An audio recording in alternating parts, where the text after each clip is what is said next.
Module 1, Lecture B. What is learning? By the end of this lecture, you will be able to explain in plain language what it means for a machine to learn from data, differentiate between traditional rule-based programs and data-driven learning systems, and classify simple real-world tasks as potential machine learning problems or not. How machines learn. Learning from experience. Machine learning is like how you learn to recognize fruit at a grocery store. And first, someone labels apples, oranges, and pears for you. But over time, you can identify them on your own, even when lighting or arrangement changes. In the same way, a machine processes many examples of data, such as digital records or images, and builds an internal model that lets it distinguish or predict without being given explicit rules. Each new data point acts as an experience that helps refine this model, improving the machine's ability to make accurate decisions. Imagine an email system that learns to filter spam by studying many examples of emails labeled as spam or not spam. From these examples, it detects patterns such as common phrases or unusual sending times, even though it does not truly understand language like a human. Over time, it adjusts its internal settings based on past data so it can better predict whether new emails are spam. Instead of following fixed rules, the system gradually improves its behavior through accumulated experience. When a machine learns from experience, it improves its performance as it processes more relevant data. For example, a navigation app may start with simple assumptions about road speeds, but as users take trips, it collects information about start times, routes, durations, and traffic patterns. The app uses this past data to refine its internal model, so its travel time estimates become more accurate. In this way, the machine continually fine-tunes its decision-making, leading to more precise and efficient outcomes. Data and feedback. When a machine learns from data, it relies on both the data itself and feedback on how well it is doing. The data provides raw experience, such as examples or interactions, but by itself, it is only information. Feedback tells the machine which answers or actions are correct or useful, giving that information meaning. By repeatedly using feedback to adjust its responses to similar data, the machine gradually improves its performance over time. Consider a system that learns to detect spam emails by analyzing many examples labeled as spam or not spam. It looks at features such as the sender and subject line, then compares its predictions with the true labels provided by users or reviewers. At first, it may misclassify some emails, but each mistake provides feedback that helps the system adjust its internal settings. Over time, through this repeated process of prediction, error, and correction, the system improves its accuracy without relying on fixed, handcrafted rules. In machine learning, feedback is not always direct. It can come in the form of scores, ratings, or user behavior. For example, a music recommendation system uses information about available songs, user listening habits, and context such as time of day. It then observes whether users listen to a song, skip it, or rate it. These actions serve as feedback that helps the system adjust and improve its recommendations to better match user preferences over time. Getting better with data.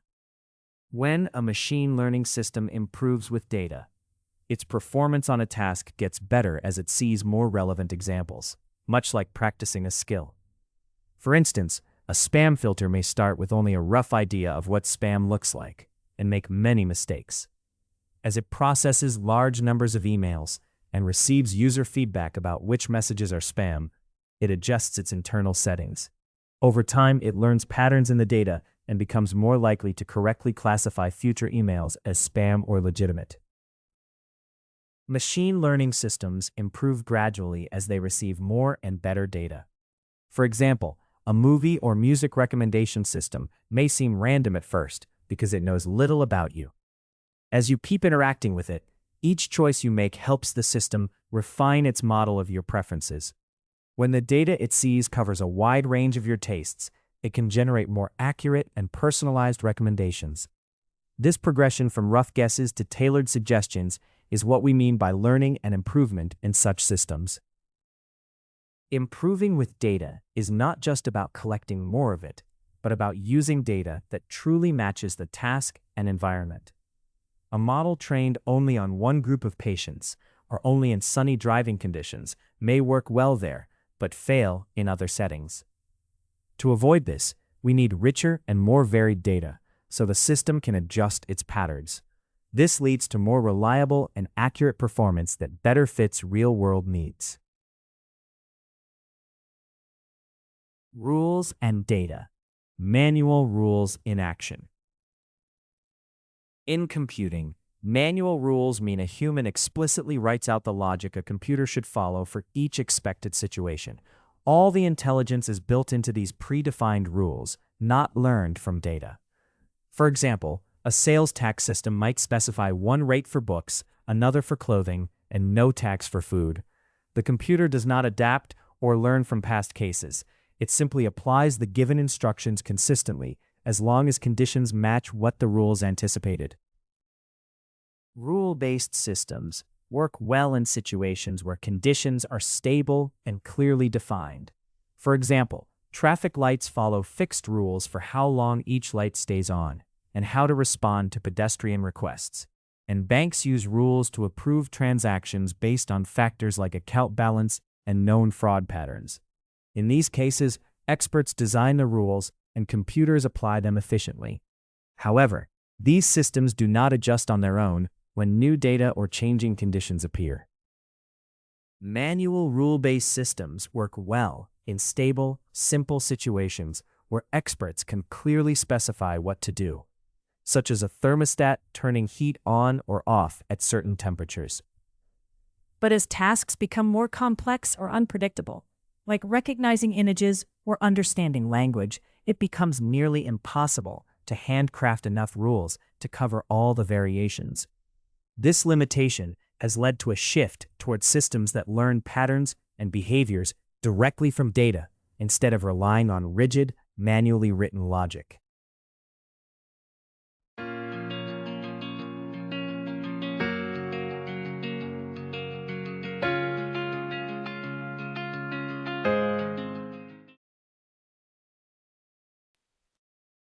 Python code, manual rules in action. This script demonstrates how manual decision rules work in practice. It contrasts rule-based thinking, where people set fixed guidelines, with data-based thinking, where decisions are driven by observed patterns. The example focuses on simple store discount rules, showing how such rules can be designed and applied to decide when and how much to discount products. This script runs using only the built-in Python standard library, so you do not need to install any extra packages. Because it relies solely on what comes with a normal Python installation, it is easy to use on most systems.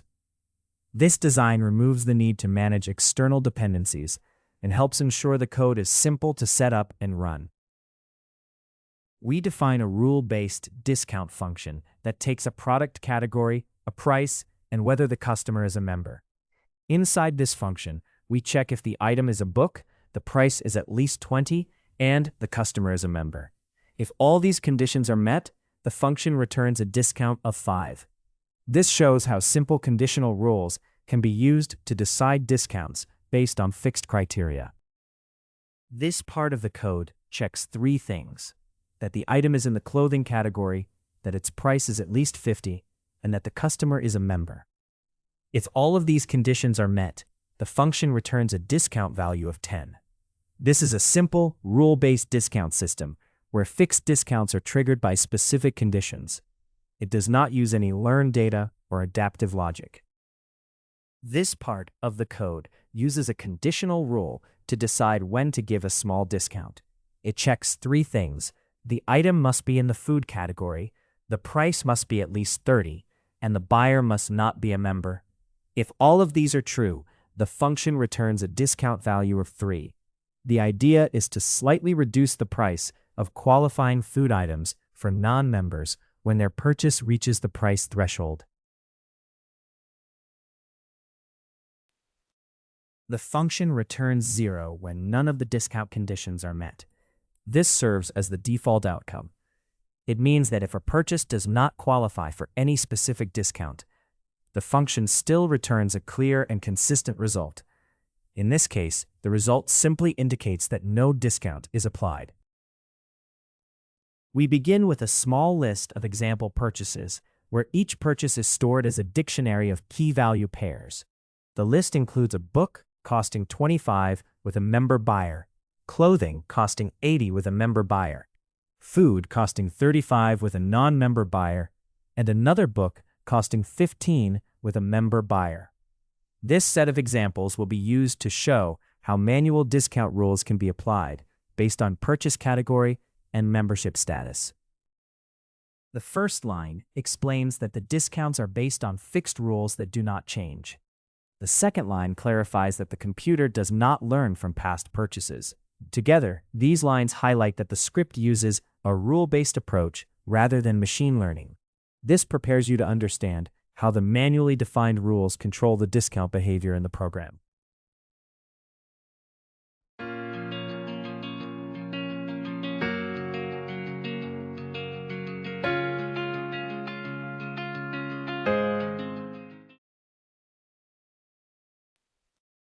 We process each purchase in the list, one by one, and use a discount calculation function to determine its discount.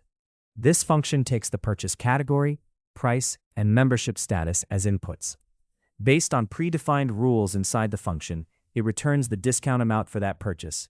By applying this function to every purchase, we obtain the specific discount for each item according to its attributes.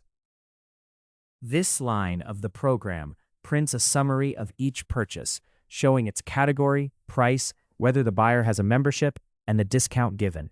It pulls these values from the current purchase record and formats them in a clear, readable way.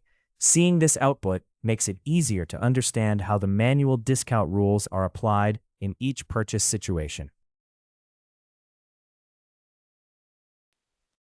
This script shows a rule-based way to apply discounts in a store. It uses a function that checks conditions such as the item's category, its price, and whether the buyer is a member to decide the discount amount.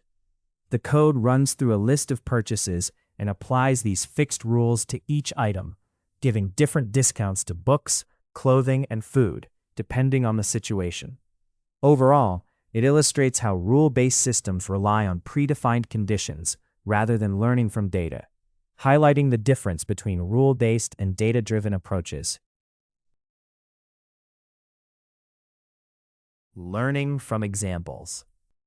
In machine learning, a system improves by learning from many examples rather than following fixed rules written by a programmer. For tasks like detecting spam, deciding on loans, or recommending movies, we use past cases where the correct outcome is already known. The algorithm looks for patterns that connect inputs, such as words in an email or traits of an applicant, to outputs, such as spam labels or loan decisions. From these patterns, it builds a model that captures regularities in the data and can then make predictions for new, unseen cases. Learning from examples allows systems to tackle complex tasks that are difficult to capture with fixed rules. In medical image analysis, for instance, radiologists rely on many labeled scans to recognize subtle visual patterns that are hard to describe precisely. A learning system can use these labeled images to adjust its internal parameters so its predictions match expert judgments. The result is a statistical model that captures the structure of the data and can generalize to new, unseen images. Learning from examples lets systems update themselves as new data arrives, instead of relying on a programmer to change the rules. In recommendation systems, this means they can adjust to shifting user preferences and new products by analyzing fresh clicks and purchases. In language technologies, exposure to new accents and slang helps refine how the model understands speech and text. Overall, diverse examples serve as experience, allowing the system to detect patterns, reduce errors, and better handle unexpected situations.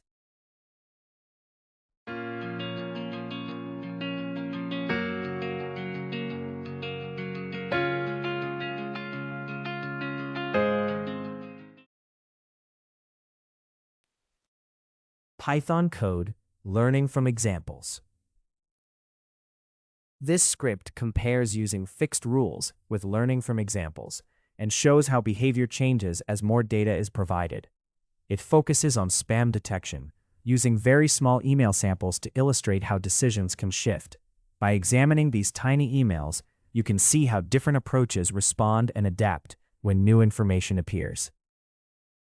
We begin by importing the random module so we can shuffle data in a controlled way. This lets us perform random operations that can be repeated exactly the same way each time the script runs. Having repeatable randomness is important because it makes testing and debugging more reliable and consistent. We begin by setting a fixed random seed so that any random operations in our script always produce the same results each time it runs. This makes the behavior of the program consistent across multiple executions. Such reproducibility is especially important when testing or comparing different approaches, because it ensures that differences in outcomes are due to the methods themselves and not to changing random values. We begin with a small dataset of example emails, where each email is stored as a pair containing its text and a label that marks it as spam or not spam. This pairing directly links each message to its classification, which is essential for training and testing our spam detection approach. The dataset includes 4 emails in total, with 2 labeled as spam and 2 labeled as not spam, giving us a simple, balanced set of examples for the learning task. The code first checks that the email dataset contains exactly 4 entries and that each entry is a pair of values. This validation step helps ensure the data has the correct structure before any further processing. By enforcing these conditions, the code protects against errors caused by unexpected data formats or sizes. This is especially important when the dataset will be used for training or evaluating models, where data integrity is critical. We define a simple rule-based function to detect spam by looking for certain suspicious words in the email text. This function keeps a small list of keywords such as win, money, and pills. It then checks whether any of these words appear in the message. If at least one suspicious word is found, the function labels the email as spam. This method relies entirely on these fixed keywords to make its decision.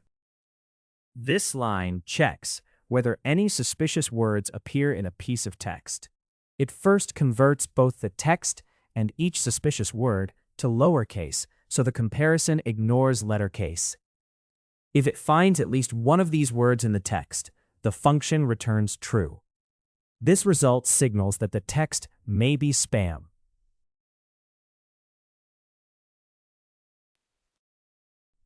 The function starts by setting up a simple learning process that analyzes labeled emails using word counts. It creates an empty dictionary called scores to keep track of how each word is associated with different labels. As the function processes the emails, it updates this dictionary so that words gain scores, reflecting whether they tend to appear in spam or non-spam messages. This structure allows the function to learn which words are more strongly linked to spam or not spam. We analyze each labeled email by assigning a score of +1 if it is spam and -1 if it is not. We then split the email into lowercase words, and for each word add this score to its running total in a dictionary. Words that appear more often in spam emails build up higher positive scores, while words that appear more in non-spam emails get negative scores. This creates a word score dictionary that captures how strongly each word is associated with spam or non-spam messages, which we can later use to estimate whether a new email is likely to be spam. The function returns a scores dictionary that maps each word to a numerical score. These scores are calculated from how often the word appears in spam versus non-spam emails. By looking up the words in a new email and combining their scores, the system can estimate how likely that email is to be spam. We train our word scoring system by feeding it a data set of emails that are already labeled as spam or not spam. A learning function processes each email and assigns a score to every word based on how strongly that word is associated with spam or non-spam messages. The result is a dictionary that maps each word to its learned score. We then store this dictionary and use it later to help decide whether new, unseen emails are likely to be spam.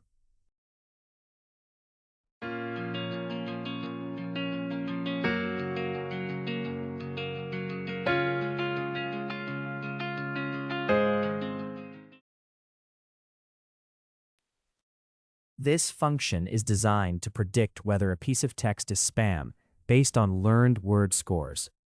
It starts by setting a running total to 0. As it processes the text, it adds the scores of any words it recognizes to this total. The final total is then used to judge how likely it is that the text is spam, using the scores learned from previous examples. To score the text, first convert it to lowercase and split it into individual words so that comparisons are case insensitive and each word can be evaluated separately. For every word, look up its value in the scores dictionary and use 0 if the word is not present. Add each word's value to a running total that represents the overall score of the text. This final total will later be used to decide whether the email is classified as spam based on whether the score is positive. The function decides whether an email is spam by looking at the total score of its words. If this total score is greater than 0, it concludes the email is likely spam. A positive score means the email contains more words associated with spam than with non-spam content, so the function flags it accordingly. We create a small list of new email examples that were not used during training, each represented as a short subject or message. One email promises a free dinner, another discusses a project budget meeting, and a third offers cheap money. These unseen examples serve as test data to evaluate how well both the rule-based and learned spam detection methods can identify spam in new, previously unseen emails. The code first prints a header message to the console that tells the user the script will compare two spam detection methods. One method relies on predefined rules, and the other uses patterns learned from example data. This message sets the purpose and context so the user understands what the upcoming results represent. It prepares the user to interpret the output as a comparison between rule-based and learning-based approaches to detecting spam. For each new email, we run two spam detection methods and compare their results. First, a rule-based function checks whether the email contains any predefined suspicious words and labels it as spam or not. Then, a learned function uses scores from training data to compute an overall score for the email and marks it as spam if this score is positive.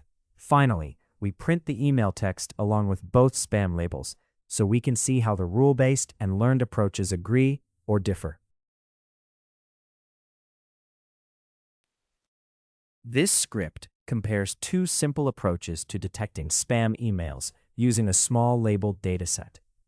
The first is a rule-based method that flags messages containing certain suspicious words such as win, money, or pills. The second is a learning-based method that assigns scores to words based on how often they appear in spam versus non-spam emails, increasing scores for words in spam and decreasing them for words in normal messages. It then evaluates 3 new emails with both methods. The rule-based approach checks only for the presence of suspicious words, while the learned method sums the word scores to classify each email. The results illustrate how fixed rules differ from a data-driven scoring approach when deciding whether an email is spam. When rules still make sense. Data-driven systems are powerful, but in some situations, simple, explicit rules are safer, and more appropriate. For example, elevator doors should follow clear rules such as stopping when something blocks the door or when the emergency button is pressed. In these critical cases, rule-based behavior ensures predictable, consistent responses. This reliability is harder to guarantee with systems that rely on past data and may act in less predictable ways. Rule-based systems are best when regulations are stable and must be followed exactly, such as tax calculations. Tax software encodes the legal rules so each step matches specific clauses, and developers update these rules when laws change. In this kind of setting, using machine learning to estimate tax liability from past data is not appropriate, because the goal is to enforce current law precisely. The same need for consistency, transparency, and strict adherence to rules also appears in areas like banking compliance, access control, and exam grading. Rules are especially useful in systems because they handle clear, straightforward cases and let machine learning focus on more complex patterns. In email filtering, for example, rules can immediately block messages from known threats, while models detect subtler forms of spam. In quality control, rules enforce strict safety limits, and models identify finer defects that are harder to specify directly. This combination creates a hybrid approach where rules provide safety and clear boundaries, and machine learning adds flexibility and adaptability. Everyday machine learning. Spotting email spam. Detecting spam emails is a common machine learning problem because simple fixed rules are not enough. Emails vary widely, and spammers constantly change their tactics to bypass static filters. Instead, systems that learn from examples of both spam and legitimate emails can adapt over time. This learning-based approach makes spam detection more flexible and effective as spam patterns evolve. Manually writing rules to detect spam, such as specific phrases or sender addresses, quickly becomes unreliable and hard to maintain, especially when some legitimate emails look suspicious.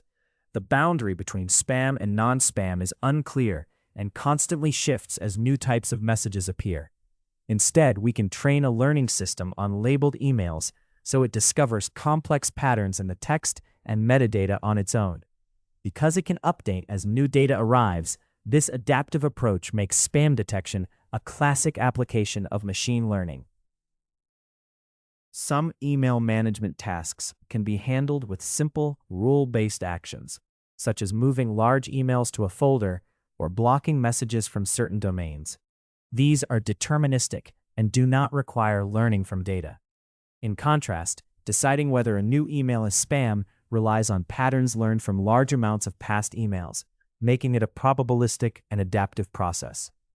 Overall, managing an inbox combines straightforward rules with machine learning, with spam detection being a key example of where learning is essential. Smart movie suggestions. Smart movie recommendations in streaming apps are a clear example of machine learning in action. Instead of using simple fixed rules, the system studies large amounts of viewing data from you and many other users to find patterns. Based on these patterns, it predicts what you are likely to enjoy next. This works well because human preferences are complex and change over time. So the system must learn from data rather than rely on static rules. In this way, it illustrates the core idea of machine learning, where systems improve their predictions by learning from examples. A recommendation system can be built either with fixed rules or with machine learning. In a traditional rule-based system, experts define categories like action or romance and set simple rules, such as recommending more action movies if a user watches several in a week. This approach struggles with users who have mixed tastes or when new genres appear, because the rules do not adapt on their own. A machine learning system instead uses historical data to automatically adjust its predictions and improve over time. Because it learns directly from data rather than from manually updated rules, it is considered a true machine learning task. Smart movie recommendations are a good example of a machine learning task. where the system predicts what you might like based on past data rather than a fixed formula. It looks for patterns, such as people who enjoy character-driven dramas also liking certain documentaries, or how preferences vary by region. These patterns are discovered from data instead of being directly programmed by humans. When a suggested movie closely matches your taste, it reflects this complex, data-driven learning process at work. Predicting home prices. Predicting home prices is a useful example of a machine learning task because it connects everyday real estate decisions with data-driven patterns. Just as a real estate agent considers features like size, number of rooms, building age, parking, proximity to transport, and recent sales of similar homes, a machine learning model uses these same factors as input features. The sale price is treated as the output. By training on historical data from past home sales, the system can learn relationships between features and prices, and then predict prices for homes that have not yet been sold. Predicting home prices is a machine learning problem because there is no fixed set of rules that can always give accurate prices. Housing markets are complex and change over time, and features like an extra bedroom or a garden affect value differently depending on location and timing. Since there is no universal formula to capture all these interactions, we instead use past sales data to find patterns. A learning system can analyze these patterns, which are too complicated to define by hand, and use them to estimate prices for new properties. Not every housing question needs machine learning. Simple tasks, like adding a fixed tax or legal fee to a home's price, can be solved with basic calculations. In contrast, predicting sale prices is harder because it depends on complex relationships between factors such as location and size. To handle this, real estate platforms and banks train models on historical sales data so they can recognize patterns and make informed predictions. This ability to generalize from past data, rather than memorize individual properties, is what makes a problem a true machine learning task. In this lecture, you learn to explain in plain language what it means for a machine to learn from data, differentiate between traditional rule-based programs and data-driven learning systems, and classify simple real-world tasks as potential machine learning problems or not. In the next lecture, Lecture C, we will go over ML problem types. Thank you for your attention. See you all in the next lecture.